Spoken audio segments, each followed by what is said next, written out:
Walk into any supermarket in the world, pick up your shampoo, your toothpaste, your soap, your coffee, your chocolate bar, your washing powder. Different names, different logos, different colors, different prices. They look like hundreds of completely different companies competing for your money. They are not. Almost everything you buy in their aisle, in that supermarket, in your bathroom, in your kitchen right now was made by one of just five companies. Five corporations so large, so dominant, and so deliberately invisible that most people go their entire lives without ever learning their names. In the next 12 minutes, that changes. This did not happen by accident. For the last 70 years, the world's largest consumer goods companies have been on a relentless buying spree, acquiring smaller brands, merging with competitors, and quietly absorbing local companies that you thought were independent. The strategy is simple and brutally effective. Why spend 20 years building a new shampoo brand from zero when you can spend $200 million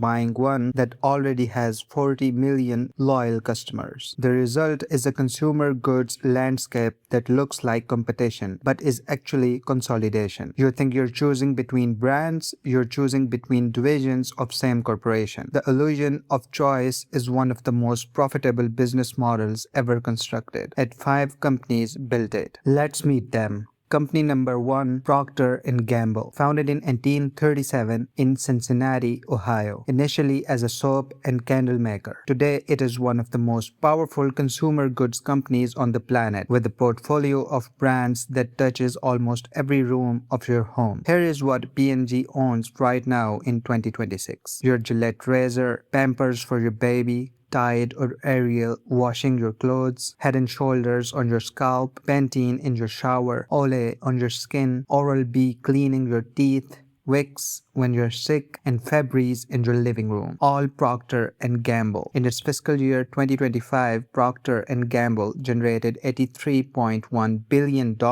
in net sales across approximately 65 brands sold in over 180 countries. But here is what makes P&G's model extraordinary. They don't try to own everything. They focus on market leadership. Each brand they keep is either number one or number two in its category globally. Everything else gets sold. If a brand cannot lead its market, P&G doesn't want it. That discipline, more than anything else, is why P&G has remained relevant for almost 190 years. Company number two, Unilever. Born in 1930 from the merger of a Dutch margarine producer and a British soap maker. Today, it is arguably the most geographically diverse consumer goods company on earth, present in more than 190 countries with its brands used 3.5 billion times every day. Here is what Unilever owns: Dove soap, Axe or Lynx deodorant, Lux, Lifebuoy,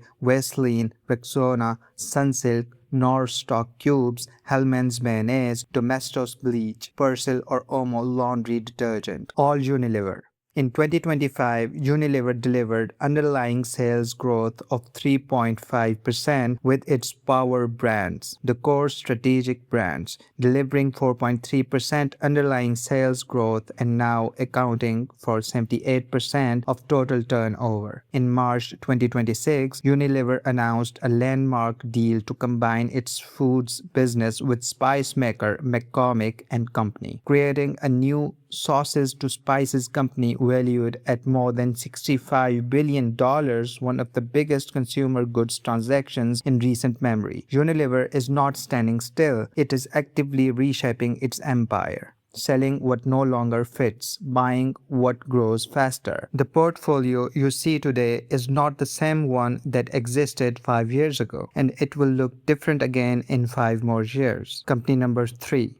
Nestlé, the world's largest food and beverage manufacturer, founded in 1866 in Switzerland by Henry Nestlé, who created a food for infants who could not be breastfed. That single act of necessity became the foundation of a company that today feeds, hydrates, and caffeinated most of the world. Here is what Nestlé owns: your Nescafe or Nespresso coffee, Kit Kat, Maggi noodles or stock cubes, Purina pet food, Perrier or San Pellegrino water, Milo, Smarties, Aero, Gerber food, all Nestle. In 2025, Nestlé reported CHF 89.5 billion in sales, with over 30 brands each individually generating more than CHF 1 billion in annual revenue. Nestlé's portfolio is now focused on four core businesses: coffee, pet care, nutrition, and food and snacks, with coffee and pet care described as global powerhouses that together represent the majority of strategic investment going forward. The Kit Kat you buy at a petrol station and the Nespresso pod you buy at an airport are the same company, operating at completely different price points, completely different brand identities, targeting completely different consumers. That is the architecture of a modern conglomerate. Company number 4 is one most people have never heard of, even though they have almost certainly consumed its products this week. Anheuser-Busch InBev, AB InBev, the result of a series of mergers so large and so aggressive that they created the undisputed monopoly of the global beer industry. Here is what AB InBev owns: Budweiser, Corona, Stella Artois, Michelob Ultra, Beck's, Hoegaarden, Lef, Modelo Special, Bud Light, and dozens of local champions across South America, Africa, and Asia that most Western consumers have never heard of. In fiscal year 2025, AB InBev generated $59.3 billion in revenue and owns 8 of the 10 largest beer brands globally. Think about what that means. In almost every bar, pub, shop, and restaurant on the planet, wherever beer is sold, AB InBev is almost certainly on the menu. You think you're choosing your beer? You are choosing your preferred AB InBev product. Company number 5, Kraft Heinz. Created in 2015 through the merger of Kraft Foods and H.J. Heinz, a deal orchestrated by Warren Buffett's Berkshire Hathaway and Brazilian investment firm 3G Capital. The result was an instant food and condiment empire of extraordinary scale. Here is what Kraft Heinz owns: Heinz ketchup, Kraft cheese, Philadelphia cream cheese, Jell-O Oscar Mayer, Velveeta, Planters nuts, HB sauce, Lee and Parents, Worcester sauce, Capri Sun. In fiscal year 2025, Kraft Heinz reported net sales of approximately $25.5 billion across brands that between them are present in over 200 countries and territories. The ketchup on your table and the cream cheese in your refrigerator, same parent company. Now you know who they are.